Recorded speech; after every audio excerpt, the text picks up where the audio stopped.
Dave Portnoy, president of Barstool Sports, sends out a tweet this morning. And all capital letters, Dave types, "off to jail immediately." And then underneath it, it's a retweet. Underneath it is the clip that he's referring to. I watched the clip. It's two kids in a wrestling singlet. Don't see a lot of that. Don't see the president of Barstool Sports talking about wrestling all that often. I click on it. Two eighth graders having a wrestling match in a style called freestyle. Now, what you're used to seeing in your high schools is called collegiate style. What's contested in the Olympic Games is known as freestyle and Greco-Roman. But I bring this up because the guys that do freestyle and Greco-Roman is much smaller. It's a much smaller group than your collegiate guys. It's not done at the schools. It's done through club programs. It's because you want to do it. You truly care about the sport. If you don't truly care about the sport and want to do well and want to go on and go to college and you've got dreams like this, you're not doing freestyle and Greco-Roman. That's a broad stroke, but I'm going to share that with you because I would jump to the conclusion that it's not somebody who's brand new, whose dad or uncle got him into wrestling and brought him out to this event. I would suspect it's somebody that's done this. It's an eighth grader getting ready to go. Right next year would be his debut in high school and so on and so forth. Some of that I'm guessing, but I've disclosed that for you. Okay, they do the wrestling match. They stand up, they walk to the middle, and this kid punches the other kid. Now, as you're aware, it is symbolic, traditional, and within the rules of wrestling that you culminate the match with the shaking of hands.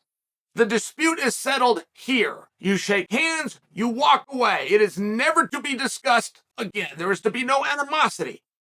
It is not to carry over. We shake hands, we walk away. It's a big deal.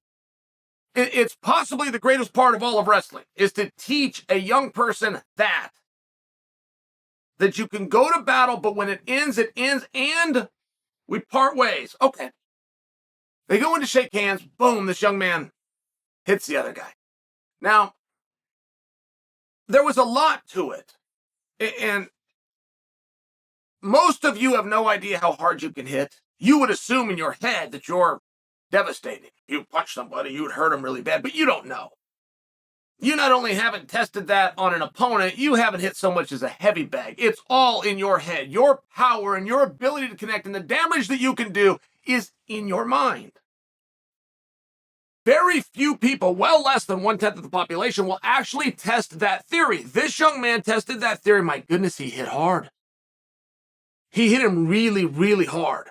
His range, his power, his timing, all the way down to the setup. Now, that's that part that gets very ugly because the setup was him feinting a handshake. He feinted a handshake, which thus makes your opponent bring his hand down as well to greet you, brought his hand up and hit him. I mean, that's a really bad part. And he did it in what appeared to be a very cold way. I mean, he stood up, he walked to the middle, he wasn't huffing and puffing, he wasn't telegraphing, he was very deliberate. Once he made contact, he did not appear to be apologetic. I understand that a lot of those is me making assumptions, but I'm telling you what I saw when I watched this video, because the question, of course, becomes, what do you do now? And so many people, and for so many years, for many, many decades, if it happened on a court or on a field, it was part of the sport. Whatever is going to happen to that person is whatever the referee or umpire decides happens to that person. Somewhere along the way, there was a timeout in a hockey game, and another guy used his stick and hit an opposing player in the head. And it was not just about what the referees did, because it was in downtime and an infraction of the right. If the game was live, it arguably would have been a different call and it would have been up to the referee. But because the whistle had been blown and they were on downtime, they then decided that it deferred to the courts. The police were involved and able to do what they want. Unlike if this was live, like we've seen fights in hockey games. It's the number one thing that sells tickets for hockey, which is wildly boring to watch. They encourage these types of things and then pretend that they don't. I mean, not for nothing, but that's true. And a number of years ago, a guy used his stick, hit him, and the police got involved. The other guy went down, he hit his head. It's a terrible story from there. I digress, but I'll take you over to MMA. It was Paul Daly, Josh Koscheck. Bell had rung, fight was over. Paul Daly came over, he hit Josh Koscheck. And Dana spoke about it and said that's illegal. Fortunately, it's going to be settled here. Koscheck isn't pressing charge. This will go no further. I'm going to solve this. I'm cutting Daly, and he will never, ever be back. That's going to be his punishment.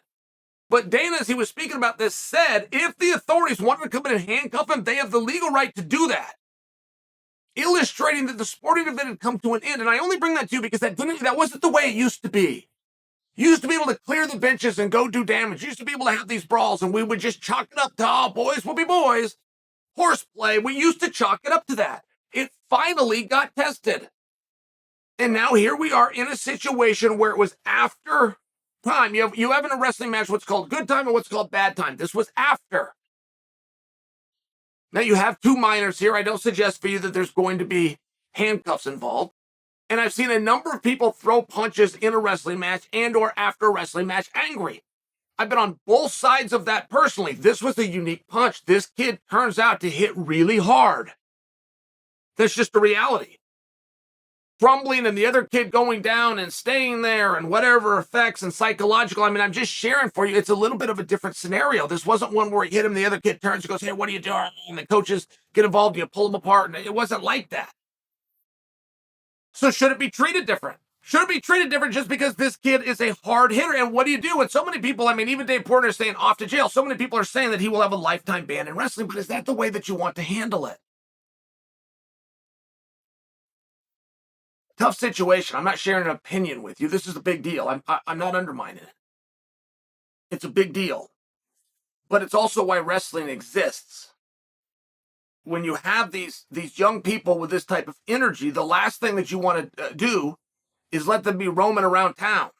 The best thing that you can do to a young man is stick him in a room, teach him a skill, and send him home tired.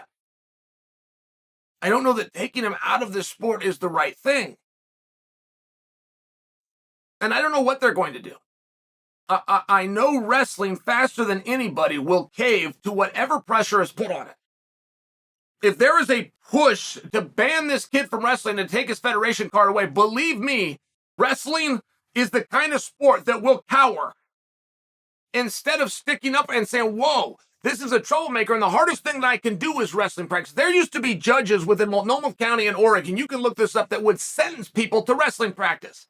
It was at Peninsula Park under Roy Pittman. They would sentence them. They would give them a choice. They used to do this with war, with the military.